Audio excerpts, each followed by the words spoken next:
الحمد لله نحمده ونستعينه ونستغفره ونؤمن به ونتوكل عليه ونعوذ بالله من شرور أنفسنا ومن سيئات أعمالنا من يهده الله فلا مضل له ومن يضلله فلا هادي له وأشهد أن لا إله إلا الله وحده لا شريك له وأشهد أن محمدًا عبده ورسوله أرسله بالحق بشيرا ونذيرا وداعيا إلى الله بإذنه وسراجا منيرا. أما بعد فقد قال النبي صلى الله عليه وسلم فإن خير الحديث كتاب الله وخير الهدي هدي محمد صلى الله عليه وسلم وشر الأمور محدثاتها وكل محدثة بدعة وكل بدعة ضلالة وكل ضلالة في النار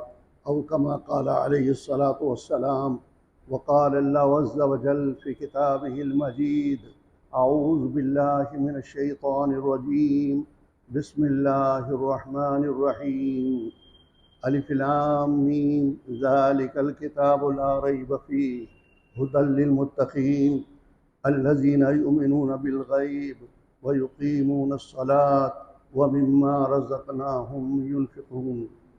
اللہ تعالیٰ کی حمد، اس کی پاکی، اس کی قدوسیت، اس کی ثنا، اس کی تعریف و توصیف کے بعد بے حد و بے شمار درود و سلام نازل ہوں اس نبی اکرم صلی اللہ علیہ وسلم کی ذات انور پر، جس پر خدائے رب جلیل نے اپنا آخری نظام، اپنا آخری آئین اور اپنی آخری کتاب اور اپنا آخری نبی بھیج کر اس دنیا میں ساری انسانیت پر احسان عظیم فرمایا.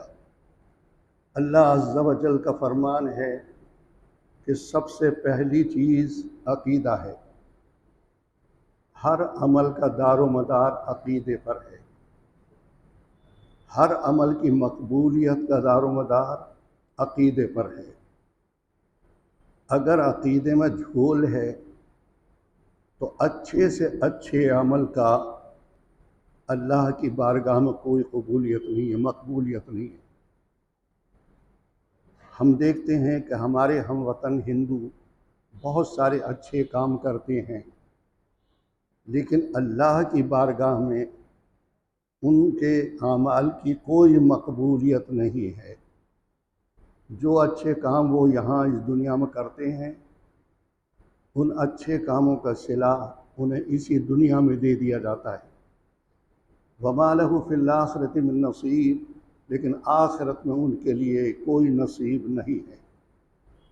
آخرت میں ان کے عمل کی مقبولیت کا کوئی اثر نظر نہیں آئے گا.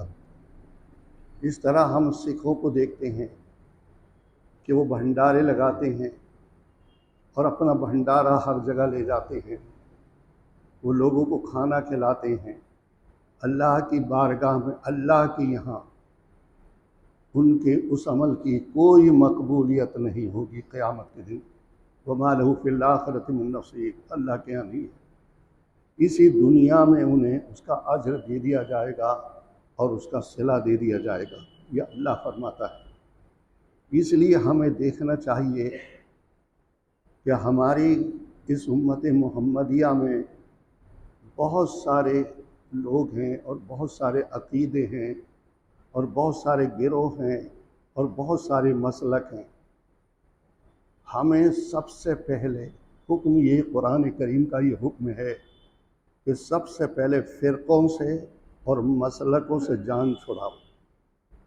فرقوں سے اور مسلکوں سے جان چھڑاؤ.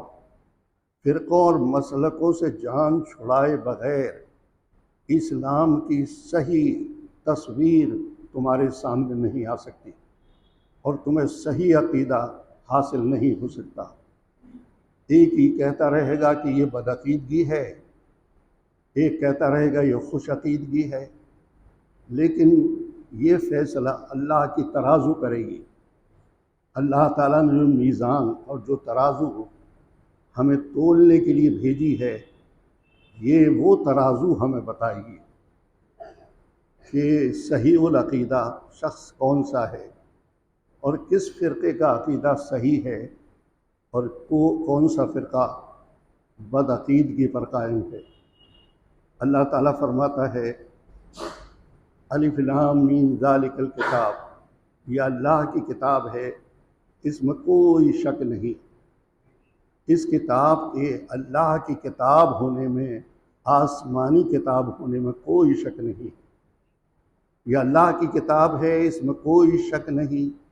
یہ آسمانی کتاب ہے، اس میں کوئی شک نہیں۔ یہ جبرائیل کے ذریعے محمد صلی اللہ علیہ وسلم تک پہنچائی گئی ہے، اس میں کوئی شک نہیں، کوئی شبہ نہیں ہے۔ دنیا نے اس چیز کو تسلیم کر لیا ہے۔ لا ریب فیہ ھدی للمتقین، اللہ فرماتا ہے یہ کتاب پرہیزگاروں کے لیے ہدایت ہے۔ اس کتاب میں پرہیزگار سے مراد کون ہے؟ پرہیزگار وہ لوگ ہوتے ہیں جو اللہ کا خوف اور اللہ کی خشیت اپنے سینے میں رکھتے ہیں۔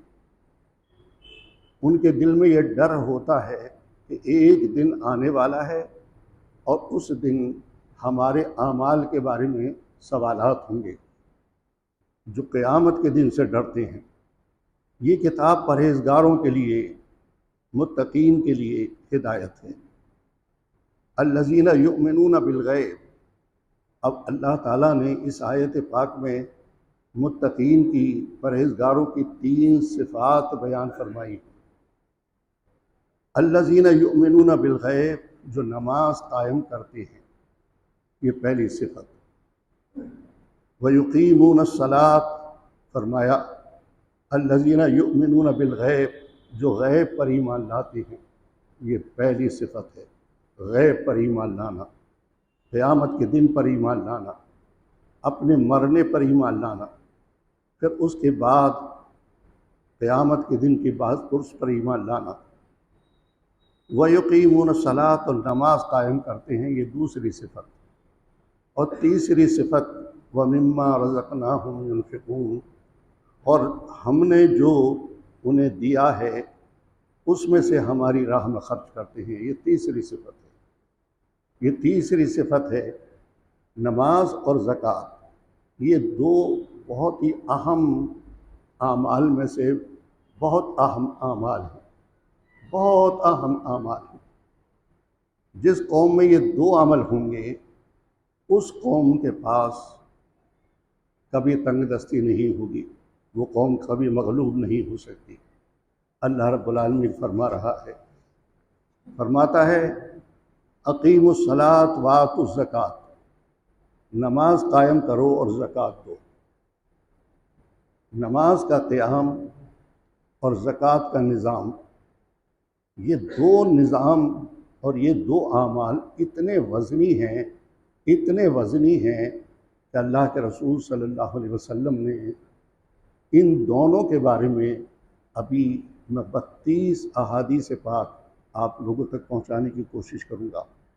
یہ بہت دونوں اعمال بڑے وزنی ہیں، نماز کا قیام اور زکوٰۃ کا نظام، یہ 2 بہت وزنی عمل ہے۔ وَارْكَعُوا مَعَ الرَّاكِعِينَ، پہلا کیا ہے؟ نماز قائم کرو اور زکوٰۃ دو، اور رکوع کرنے والوں کے ساتھ نماز پڑھو، یعنی مسلمانوں کے ساتھ جماعت بندی اور جماعت کے ساتھ نماز ادا کرو۔ وَارْكَعُوا مَعَ الرَّاكِعِينَ، پھر اس کے بعد فرمایا اللہ رب العالمین نے حافظوا علی الصلوات والصلاۃ الوسطیٰ وقوموا للہ قانتین، فرمایا تمام نمازوں، خصوصاً بیچ والی یعنی عصر والی نماز کی محافظت رکھو، یہ بہت اہم چیز ہے۔ اور اللہ کے حضور ادب سے وقوموا للہ قانتین، اور اللہ کے حضور ادب سے کھڑے ہوا کرو، ادب ملحوظ خاطر رہے۔ جب اللہ کے سامنے کھڑے ہونے کا ارادہ کرو تو قوموا للہ قانتین، اس کے اندر بے حد ادب ہونا چاہیے، یہ سب سے بڑی بات ہے۔ پھر اس کے بعد ایک فرمایا فخلف من بعدہم خلف اضاعوا الصلاۃ واتبعوا الشہوات فسوف یلقون غیا، اس کے بعد یعنی ان تمام احکام کے بعد ہم یہ دیکھتے ہیں آج ہمارے معاشرے میں اور ہمارے سماج میں نماز کی کوئی اہمیت نہیں ہے، حالانکہ اسلام میں نماز کی سب سے زیادہ اہمیت ہے، نماز اور زکوٰۃ کی۔ نماز اور زکوٰۃ کی اسلام میں سب سے زیادہ اہمیت بیان کی گئی ہے۔ ان کے بعد پھر کچھ لوگ ایسے پیدا ہو جاتے ہیں جنہوں نے نماز ضائع کر دی۔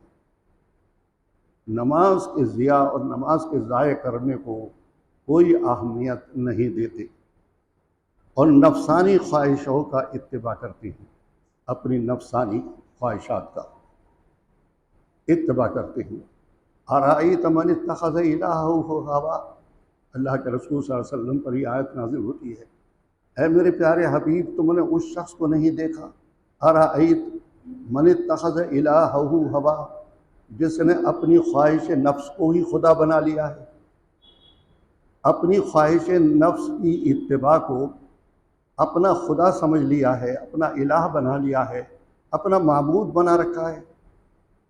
ارأیت من اتخذ الہہ ہوا، آج یہی حال ہے ہر بندے کا، اکثر 70% سے زیادہ مسلمانوں کا یہی حال ہے۔ ارأیت من اتخذ الہہ ہوا، انہوں نے اپنی نفسانی خواہش کو الہ بنا رکھا ہے، معبود بنا رکھا ہے، حاکم بنا رکھا ہے، خالق بنا رکھا ہے، مسجود بنا رکھا ہے، اسی نفسانی خواہشات کو، نفسانی خواہشات کا اتباع ہو رہا ہے۔ ان قریب انہیں سخت سزا دی جائے گی، ان کے لیے سزائیں تیار ہو چکی ہیں۔ ہمارا یہ معمول ہے، اچھے کام کرنے والوں کے لیے ہم نے ایک جگہ مقرر کر دی ہے، یعنی جنت، اور بد اعمال اور برے اعمال کرنے والوں کے لیے ہم نے ایک جگہ، بڑی خوشنما جگہ تیار کر رکھی ہے، اور اس کا نام جنت ہے۔ اللہ رب العالمین اسی میں فرما رہا ہے غی فسوف یلقون غیا، غی یعنی ایک ایسی جہنم، ایک ایسی وادی ہے جس کی گرمی اور گہرائی سب سے زیادہ ہے۔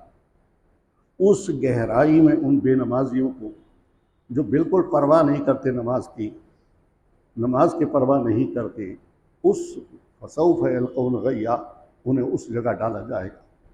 نماز کی اہمیت کا اس سے بھی پتہ چلتا ہے نماز کتنی اہم ہے، زکوٰۃ کتنی اہم چیز ہے کہ اللہ رب العالمین نے اپنی مقدس ترین کتاب کو دونوں ایک ساتھ، نماز اور زکوٰۃ، 1700 آیات ربانی، 1700 آیتیں صرف نماز اور زکوٰۃ کے بارے میں نازل فرمائی ہیں، صرف نماز اور زکوٰۃ کے بارے میں۔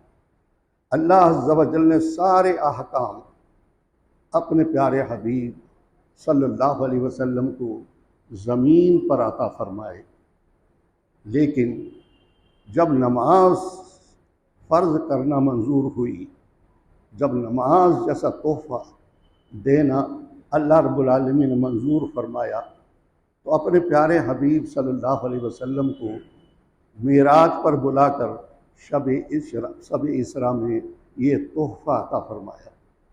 سارے احکام زمین پر دیے گئے جبرائیل کے ذریعے، لیکن ایک تحفہ جو نماز کا تحفہ ہے، اس تحفے کو دینے کے لیے اللہ رب العالمین نے اپنے پیارے حبیب صلی اللہ علیہ وسلم کو معراج کے لیے بلایا، اور معراج میں یہ تحفہ اپنے پیارے حبیب صلی اللہ علیہ وسلم کو عطا فرمایا۔ یہ بہت بڑی چیز ہے۔ حضرت عبداللہ ابن عمر سے روایت ہے کہ رسول اکرم صلی اللہ علیہ وسلم نے ارشاد فرمایا کہ اسلام کی بنیاد 5 چیزوں پر ہے، اسلام 5 ستونوں پر ٹکا ہوا ہے۔ اسلام کی عمارت کہ اس کے بنیادی ستون جو ہیں وہ 5 ہیں۔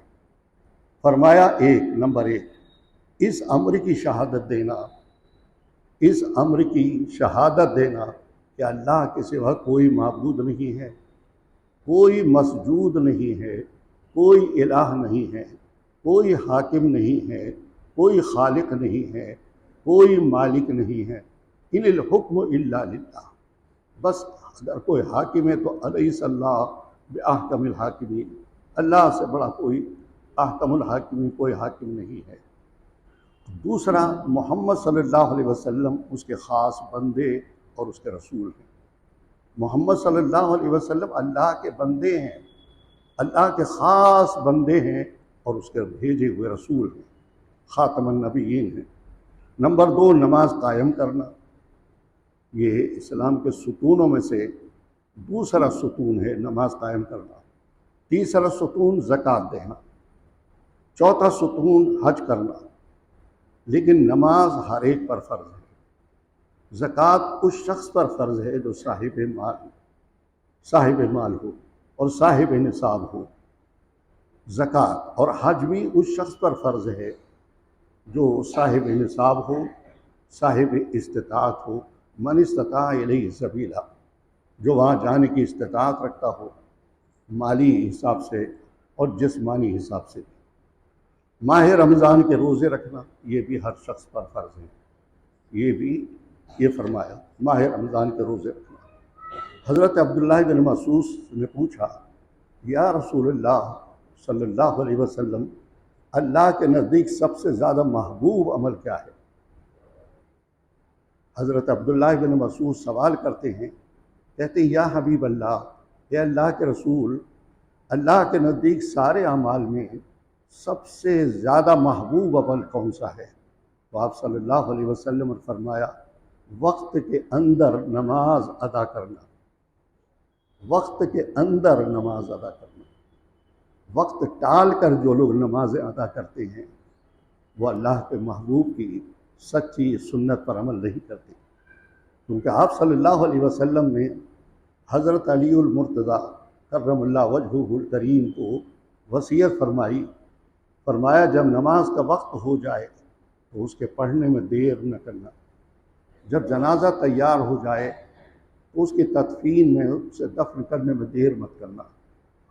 فرمایا جب لڑکی کا کفء ہمسر اور رشتہ مل جائے تو اس کے نکاح میں دیر مت کرنا، اور فرمایا جہاں اونچی قبریں اور پکی قبر دیکھو ان کے برابر کرنے میں دیر مت کرنا، کیونکہ یہ اسلام نہیں ہے، یہ دین نہیں ہے، یہ محمد صلی اللہ علیہ وسلم والا دین نہیں ہے۔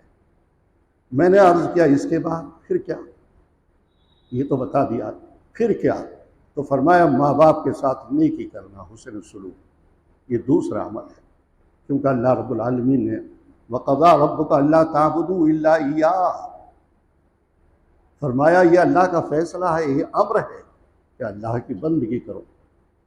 اپنی بندگی کے فوراً بعد فرمایا وَبِالْوَالِدَيْنِ إِحْسَانًا، اپنی بندگی کے بعد ماں باپ کے ساتھ حسن سلوک کا حکم دیا جا رہا ہے کہ اپنے ماں باپ کے ساتھ نیکی کرنا، حسن سلوک کرنا، ان کی خدمت خوش نصیب لوگوں کو نصیب ہوتی ہے۔ اس کے بعد میں نے عرض کیا اس کے بعد کیا ہے؟ آپ نے فرمایا، پھر تیسری بار آپ نے فرمایا اللہ کی راہ میں جہاد۔ اللہ کی راہ میں جہاد کیا ہے؟ جہاد بالنفس، اپنے نفس سے جہاد، رات دن اپنے نفس سے جہاد۔ نماز کو جی نہیں چاہ رہا ہے تو کیوں نہیں چاہ رہا؟ کام کو جی نہیں چاہ رہا ہے تو کیوں نہیں چاہ رہا؟ اس خیر کے کام کو جی نہیں چاہ رہا ہے تو کیوں نہیں چاہ رہا؟ زکوٰۃ دینے کو جی نہیں چاہ رہا ہے تو کیوں نہیں چاہ رہا؟ یہ جہاد بالنفس، اول سب سے پہلے جہاد بالنفس ہے۔ جس نے اپنے نفس سے جہاد کر لیا، جو اپنے نفس سے لڑ لیا، جو اپنے نفس سے جیت گیا۔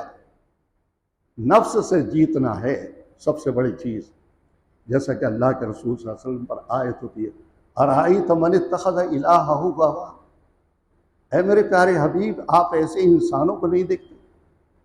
ذرا ایسے انسانوں پر نظر ڈالیے جنہوں نے اپنی نفسانی خواہشات کو الہ بنا لیا، معبود بنا لیا، حاکم بنا لیا اور اپنا خالق و مالک بنا لیا۔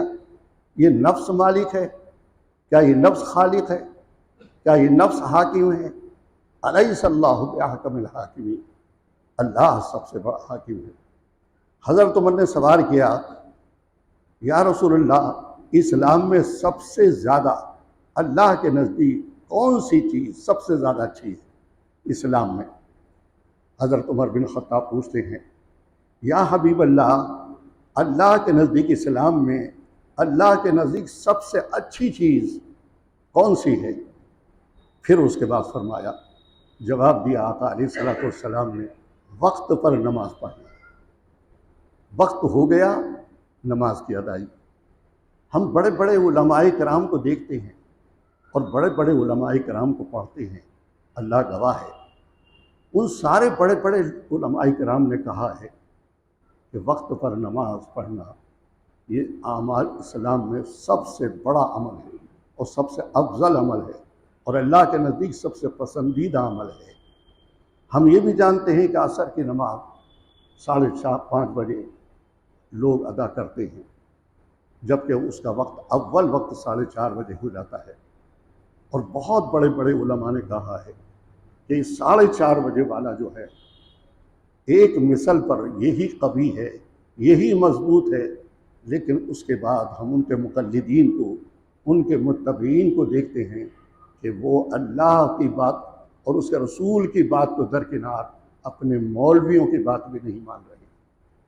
رسول اکرم صلی اللہ علیہ وسلم کی بات تو چھوڑیے، وہ اپنے علماء کرام کی بات بھی نہیں مان رہے ہیں، اپنے علماء کرام کے فتوے پر بھی عمل نہیں کر رہے ہیں۔ اس سے زیادہ افسوس کی بات اور کیا ہو سکتی ہے؟ یہی خواہش نفس ہے، یہی نفس کی اتباع ہو رہی ہے، یہی خواہش نفس ہے، یہی وہ شخص ہے کہ ارأیت من اتخذ الہہ ہوا، یہ اپنے نفس کی خواہش ہو رہی ہے۔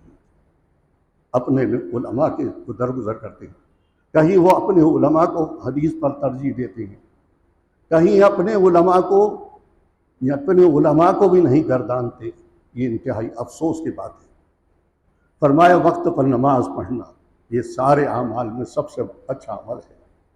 نماز بہت اچھا عمل ہے، لیکن اسے وقت پر، اس کے صحیح وقت پر ادا کرنا یہ اس سے بھی زیادہ صحیح، اس سے بھی زیادہ پسندیدہ، اسلام میں اس سے بھی زیادہ پسندیدہ عمل ہے۔ لیکن اللہ اکبر، ان لوگوں سے کیا کہا جائے؟ تو سب سے پہلی بات جو میں کہہ رہا ہوں، سب سے پہلی چیز عقیدہ۔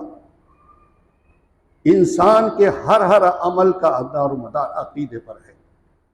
آپ کا عقیدہ یہ ہے، آپ کا عقیدہ یہ ہے، نفسانی خواہش، آپ کا عقیدہ یہ ہے۔ آپ حکم رسول اور اپنے عالموں کے فتوے پر بھی عمل نہیں کرتے ہیں، یہ ہے توحید میں آپ کی گڑبڑ، آپ کی بدعقیدگی۔ یہ ہے، یہ درشاتی ہے آپ کی بدعقیدگی کو، یا آپ کی بدعقیدگی کو ظاہر کرتی ہے کہ آپ بدعقیدہ انسان ہیں۔ میں زیادہ کچھ نہیں کہہ سکتا۔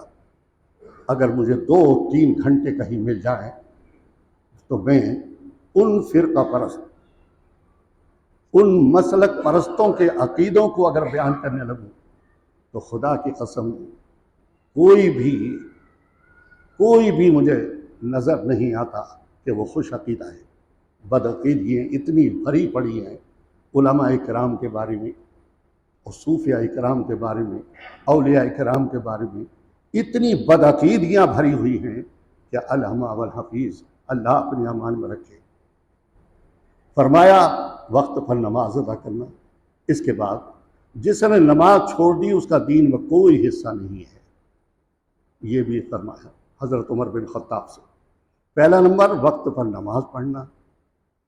دوسری بات آپ نے فرمائی اور جس نے نماز چھوڑ دی اس کا دین میں کوئی حصہ نہیں۔ پھر فرمایا نماز دین کا ستون ہے، نماز اسلامی عمارت کا ستون ہے۔ پھر حضرت ابو ذر غفاری کہتے ہیں کہ نبی کریم صلی اللہ علیہ وسلم جاڑوں میں، جاڑے کے دن، جاڑے تھے، جاڑوں کا موسم تھا، باہر تشریف لائے، پت جھڑ کا زمانہ تھا، پتوں کے جھڑنے کا زمانہ تھا۔ آپ صلی اللہ علیہ وسلم نے باہر دیکھا کہ ایک بہت بڑا کیکر کا درخت ہے، اس کے ایک ٹہنی کو پکڑا۔ کہتے ہیں ابو ذر، آپ صلی اللہ علیہ وسلم نے اس کی ٹہنی کو پکڑا اور فرمایا اے ابو ذر، میں نے کہا لبیک یا رسول اللہ۔ یہ صحابہ کا طریقہ تھا، جب آپ کسی صحابی کو بلاتے فرمایا اے ابو ذر تو وہ یہ نہیں کہتے جی، بلکہ فرماتے تھے لبیک یا رسول اللہ، اے اللہ کے رسول حاضر ہوں، آپ کا غلام حاضر ہے، آپ کا جانثار حاضر ہے، آپ کا فرما بردار حاضر ہے، آپ کی اطاعت کرنے والا، غلامی کرنے والا حاضر ہے یا رسول اللہ، فرمائیے۔ آپ نے فرمایا مسلمان بندہ جب اللہ کے لیے نماز پڑھتا ہے اور جب نیت کر کے اللہ کے سامنے نماز کے لیے کھڑا ہوتا ہے تو اسی طرح گناہ جھڑتے ہیں جس طرح یہ پتے جھڑ رہے ہیں۔ یہ مثال دی، کبھی کبھی بہت پیاری پیاری مثالوں سے اللہ کے رسول اللہ کا دین سمجھایا کرتے تھے، بڑی پیاری پیاری مثالوں سے اللہ کا دین اللہ کے بندوں کو سکھایا کرتے تھے، کیونکہ آپ معلم انسانیت، آپ کو معلم انسانیت اور امام کائنات بنا کر بھیجا گیا۔ اس سے اسی طرح گناہ کرتے ہیں جیسے اس درخت سے یہ پتے جھڑ رہے ہیں۔ دیکھا کیسے پتے جھڑ رہے ہیں۔ حضرت ابو امامہ سے روایت ہے کہ آپ صلی اللہ علیہ وسلم نے فرمایا جب بندہ نماز کے لیے کھڑا ہوتا ہے، جب بندہ اللہ کی ملاقات کے لیے، اللہ سے ہم کلام ہونے کے لیے نماز کے لیے کھڑا ہوتا ہے، اس کے لیے جنت کے دروازے کھول دیے جاتے ہیں۔ حضرت ابو امامہ سے روایت، یہ مسلم کی روایت، یہ بخاری کی روایت، یہ ترمذی اور ابو داؤد کی روایات، اور اس کے اور پروردگار کے درمیان کیا فرمایا، اس کے لیے جنت کے دروازے کھول دیے جاتے ہیں۔ کتنا خوش نصیب ہے وہ آدمی، کتنا خوش نصیب ہے نماز پڑھنے والا اور اللہ کے سامنے کھڑا ہونے والا، کتنا خوش نصیب ہے۔ دیکھیے، اور اس کے اور پروردگار کے درمیان حجاب، سارے پردے ہٹا دیے جاتے ہیں، کوئی پردہ بیچ میں نہیں رہتا۔ ایک نمازی جب نماز کے ارادے سے اللہ کے روبرو اللہ کے سامنے کھڑا ہوتا ہے تو پھر سارے حجابات، سارے پردے ہٹا دیے جاتے ہیں۔ اب بندہ ہے اور اللہ ہے، یہ اللہ سے ہم کلام ہو رہا ہے، الحمدللہ رب العالمین، یہ اللہ سے ہم کلام ہو رہا ہے۔ سبحانک اللہم، پاک ہے تو اے خدا، وبحمدک، تعریف و ستائش ہے تیرے لیے، بلند و بالا ہے تیرا نام، اور بزرگی والی ہے تیری ذات، وتعالی جدک ولا الہ غیرک، اور تیرے سوا کوئی بندگی کے لائق نہیں۔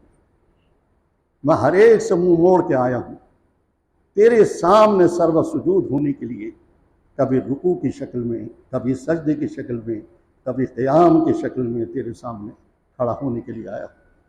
وتعالی جدک ولا الہ غیرک، دیکھیے براہ راست گفتگو کا انداز دیکھیے، کلام کر رہا ہے، لیکن جاہل ملاؤں نے ہمیں گمراہ کر دیا۔ وہ یہ کہتے ہیں کہ بنا زینے کے کہیں چڑھ سکتے ہو؟ اللہ تمہارے زینوں کا محتاج ہے؟ اللہ اتنا قریب نہیں ہے، نحن اقرب الیہ من حبل الورید، تمہاری رگ جان سے زیادہ قریب ہے۔ یہ کلکٹر یہاں کا ڈی ایم مجھ سے بہت دور ہے، نہیں جانتا، اسے جنانے کے لیے مجھے کوئی ذریعہ چاہیے، اس تک پہنچانے کے لیے مجھے کوئی ذریعہ چاہیے۔ تو کیا میرے رب تک پہنچانے کے لیے، تمہارے رب تک تمہیں پہنچنے کے لیے بھی ذریعہ چاہیے؟ اگر تم یہ کہتے ہو تو اس کا مطلب یہ ہے کہ بدعقیدہ ہو۔ یہی بدعقیدگی تمہاری نماز کو تمہارے منہ پہ مار دی جائے گی۔ اگر تیرا یہ عقیدہ ہے تو اس نماز کو لے جا، ہماری بارگاہ میں قبول نہیں ہے۔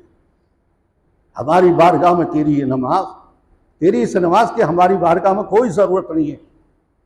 70 رکعتیں پڑھی ہیں یا 15 یا 20 یا 50، کوئی اہمیت نہیں ہے۔ ہمارے لیے تو عبادت کے لیے فرشتے کافی ہیں، جنہوں نے کہا کہ نحن نسبح بحمدک ونقدس لک، قال انی اعلم ما لا تعلمون۔ ہماری بندگی، ہم بندگی کے محتاج نہیں ہیں، ہم تمہاری نمازوں کے محتاج نہیں ہیں، ہم تمہاری عقیدگی کو دیکھتے ہیں۔ عقیدہ کیا ہے، تمہاری سوچ کیا ہے، تمہاری نیت کیا ہے، تم کس نیت سے ہمارے سامنے کھڑے ہو۔ براہ راست ایک بندہ کہتا ہے، میں ان سارے مولویوں سے کہتا ہوں ترجمہ تو یہ ہے، سبحانک اللہم، پاک ہے تو اے خدا۔ تو یہ تو کہو، پھر تو یہ کہنا پڑے گا کہ بھئی کسی اور کا نام لو کہ پہنچا دو اللہ تک یہ بات کہ اللہ پاک ہے۔ کہہ دو اللہ تعالیٰ سے، بتا دو اللہ تعالیٰ سے کہ تعریف و ستائش ہے تیرے لیے۔ وہ براہ راست گفتگو کرتا ہے، سبحانک اللہم و بحمدک، پاک ہے تو اے خدا، تعریف و ستائش ہے تیرے لیے، بزرگی والا ہے تیرا نام، بلند و بالا ہے تیری ذات۔ یہ کہا، اس کے بعد بسم اللہ الرحمن الرحیم کہتا ہے اور الحمدللہ رب العالمین پڑھتا ہے۔ الحمدللہ رب العالمین، یہ 7 آیتیں ہیں، اور یہ ام الکتاب، یہ کہ ساری اللہ کی کتاب کی ماں ہے، یہ ام الکتاب ہے، یہ فاتحۃ الکتاب ہے، یہ اللہ کی کتاب کا دروازہ ہے۔ یہ یہاں سے، یہ ہے وہ دروازہ اللہ کی کتاب میں گھسنے کا، اللہ کی کتاب میں داخل ہونے کا، یہ دروازہ ہے، یہ توحید ہے۔ اس میں یہ 7 آیتیں ہیں۔ ہم یہ بھی دیکھتے ہیں کہ آج کل جنازوں میں کیا ہو رہا ہے، جنازوں کی نمازیں پڑھی جا رہی ہیں، 2 منٹ میں نماز پڑھا دیتے ہیں۔ کون ہے فرسٹ بولر؟ یہ فرسٹ بولر ہیں، انہوں نے 2 منٹ میں نماز پڑھا کے رکھ دی۔ خدا کی قسم، یہ گستاخ رسول ہیں، اور خدا کی رسول، میں خدا کی قسم کھا کر کہتا ہوں، خدا کی قسم کھا کر کہتا ہوں اس منبر رسول پر، یہ کہتا ہوں کہ غدار رسول ہیں، یہ غدار ہیں، تم تک دین صحیح نہیں پہنچا رہے ہیں۔ کیا تم مسلم میں نہیں دیکھتے؟ کیا تم نسائی اور ابن ماجہ میں نہیں دیکھتے کہ اللہ کے رسول صلی اللہ علیہ وسلم نے جب نماز پڑھائی، ایک دفعہ نماز پڑھائی بالجہر، بالسر اور بالجہر دونوں جائز ہیں۔ کل ایک نماز پڑھانے کے لیے گیا، میں چاہتا تھا کہ بالجہر زور سے نماز پڑھاؤں، بالجہر زور سے نماز پڑھاؤں، لیکن کیا کروں کہ پیچھے بندر بہت تھے، چیختے چلاتے، حالانکہ میں انہیں دکھاتا، لیکن دیکھنے کے لیے بھی کوئی میرے پاس نہیں آتا۔ میں کہتا کہ آؤ میرے پاس، لیکن اتنی بھی جرت کسی کو نہیں ہے کہ جو میرے پاس دیکھنے کے لیے آئے۔ آپ صلی اللہ علیہ وسلم نے ایک دفعہ جنازے کی نماز پڑھائے، ثنا پڑھی، الحمد شریف پہلی تکبیر میں، اس کے بعد دوسری تکبیر اللہ اکبر، اس کے بعد دوسری تکبیر میں درود پاک، درود ابراہیم، تیسری تکبیر میں جو دعا پڑھی وہ اتنی لمبی تھی کہ اس مردے کا، اس میت کا نام بھی لیا، وَأَعِيذُ مِنْ عَذَابِ الْقَبْرِ، اور اس کا نام لیا کہ اس فنا کو، اے اللہ اس فنا کو، اور بنت فنا، اور یہ فنا بن فنا، اے اللہ اسے تو درگزر فرما۔ یہ نام تک لیا، حدیثوں میں یہ نام تک آیا ہے۔ مگر بے ایمانو، تمہارا ایمان کہاں چلا ہے؟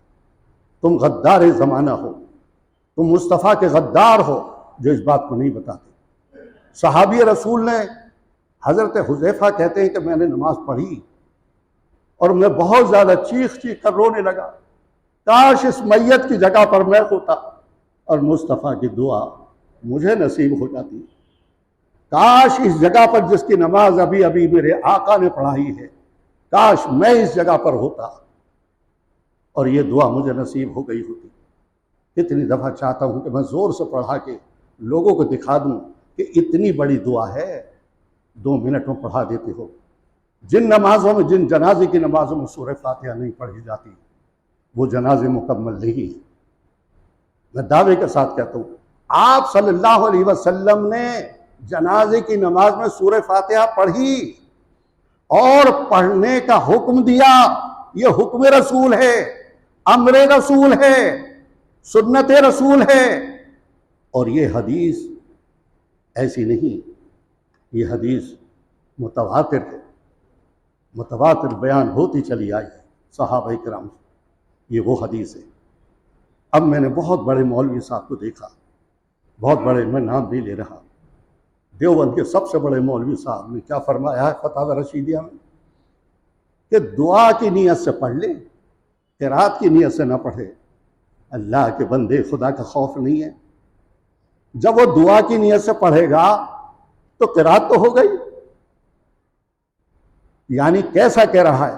اپنے امام کو بچا رہا ہے کہ میرے امام بچ جائیں، کیونکہ میرے امام نے منع فرما دیا کہ نہیں، اور 3 اماموں نے کہہ دیا کہ نہیں پڑھو۔ ارے امام الانبیاء نے، سید المرسلین نے، امام الانبیاء نے کیا فرمایا ہے امام مالک کی وہ بات ہمیشہ یاد رکھو، مسجد نبوی میں جب پڑھایا کرتے تو کہا کرتے تھے اپنے طالب علم سے، ہر ایک کی بات مقبول بھی ہے اور مردود بھی ہے سوائے اس صاحب قبر کے۔ ہر ایک کی بات مانی بھی جائے گی اور نہیں بھی، قبول بھی ہے، مقبول بھی ہے اور مردود بھی، مانی بھی جائے گی اور نہیں بھی مانی جائے گی۔ تو حضرت امام مالک اشارہ کرتے تھے سوائے اس صاحب قبر کے۔ محمد رسول اللہ صلی اللہ علیہ وسلم قبر کی طرف اشارہ کرتے ہیں سوائے اس صاحب قبر کے۔ حکم رسول ہوتے ہوئے، سنت رسول ہوتے ہوئے تم ایسی گنجی نمازیں پڑھا رہے ہو، تم ایسی ڈگا ماری نمازیں پڑھا رہے ہو، شرم کرو اگر تمہارے پاس شرم ہے، حیا کرو اگر تم باحیا انسان ہو، اور وہ عمل امت محمدیہ کو وہ عمل دو جو مصطفیٰ دے کر گئے ہیں۔ یہ بات یاد رکھو۔ حضرت انس سے روایت ہے کہ آپ صلی اللہ علیہ وسلم نے فرمایا نماز دین کا ستون ہے، جس نے اسے قائم رکھا اس نے دین کو قائم رکھا، اور جس نے اسے چھوڑ دیا اس نے دین کو پھاڑ ڈالا۔ فرماتے ہیں حضرت ابو سعید خدری رضی اللہ تعالیٰ عنہ، آپ نے فرمایا اللہ تعالیٰ نے کوئی ایسی چیز فرض نہیں کی، کوئی ایسی چیز فرض نہیں کی جو توحید اور نماز سے بہتر ہو، عقیدے اور نماز سے بہتر ہو۔ اگر اس سے بہتر کوئی چیز ہوتی تو وہ ضرور فرشتوں پر فرض کر دی جاتی، اللہ کے رسول فرمایا۔ حضرت انس سے روایت ہے کہ آپ صلی اللہ علیہ وسلم نے فرمایا رات اور دن کے فرشتے نماز فجر اور عصر میں جمع ہوتے ہیں۔ فجر میں آتے ہیں دن بھر والے، عصر میں جاتے ہیں، عصر میں آتے ہیں رات والے، دن والے عصر میں چلے جاتے ہیں اور رات والے آ جاتے ہیں۔ اللہ تعالیٰ ان فرشتوں سے پوچھتا ہے کہاں تھے؟ اللہ جانتا ہے، اللہ عالم الغیب ہے، کہاں سے آ رہے ہو؟ عرض کرتے ہیں اللہ تیرے بندوں کے پاس سے آ رہے ہیں، جب ہم گئے تھے تو وہ نماز پڑھ رہے تھے، اب جب ہم آئے ہیں تب بھی نماز پڑھتا ہوا چھوڑ کر آئے ہیں، جب ہم گئے تھے تو فجر پڑھ رہے تھے اور جب ہم آئے ہیں تو ہم عصر پڑھتا ہوا چھوڑ کر آئے ہیں۔ اللہ کتنی خوش نصیبی کی بات ہے، نماز پڑھتا ہوا چھوڑ کر تیرے حضور حاضر ہوئے۔ حضرت انس کہتے ہیں کہ اللہ کے رسول صلی اللہ علیہ وسلم نے فرمایا جس کی نماز فوت ہو گئی، جس نے متعمداً جس نے جان کر اپنی نماز فوت کر دی، گویا اس کے اہل و عیال اور اس کا مال سارا ضائع ہو گیا، اس کے اہل و عیال مر گئے، اس کا مال ڈوب گیا اگر اس نے نماز کو جان بوجھ کر فوت کر دیا۔ کہتے ہیں جس نے قصداً نماز چھوڑ دی جہنم کے دروازے پر اس کا نام لکھ دیا جاتا ہے، فلاں بن فلاں لکھ دیا جاتا ہے۔ فرمایا قصداً نماز ترک نہ کرو، جو قصداً نماز ترک کر لیتا ہے اللہ اور اس کا رسول اس سے بری الذمہ ہے، اللہ کا اس سے کوئی واسطہ نہیں ہے، اللہ کا رسول بھی اس سے بری الذمہ ہے جو متعمد جان کر سوتے ہیں۔ فرمایا جس دین میں نماز نہیں وہ دین ہو ہی نہیں سکتا، دین تو نام ہی نماز کا ہے۔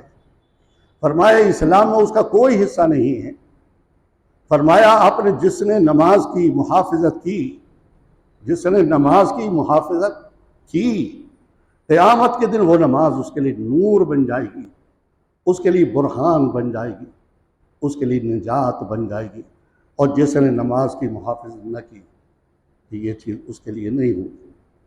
آپ صلی اللہ علیہ وسلم ایک دن فرمایا، آپ صلی اللہ علیہ وسلم نے مسجد نبوی میں فرمایا لوگوں کے سامنے، فرمایا جو نماز میں نہیں آتے، اللہ کے رسول فرمائے جو نماز میں نہیں آتے میری طبیعت چاہتی ہے کہ میں جاؤں اور جا کر ان کے گھروں میں آگ لگا دوں، میری طبیعت یہ چاہتی ہے۔ یہ اللہ کے رسول فرما رہے ہیں کہ خاتم النبیین کا ارشاد ہے، یہ تمہارے اور ہمارے آقا فرما رہے ہیں جن پر ہم لوگ ایمان رکھتے ہیں۔ یا آپ صلی اللہ علیہ وسلم فرمایا جو نماز میں نہیں آتے بیٹھے رہتے ہیں اور ادھر ادھر کے بکواس و ملبے رہتے ہیں، یہ اللہ کے رسول صلی اللہ علیہ وسلم فرماتے ہیں۔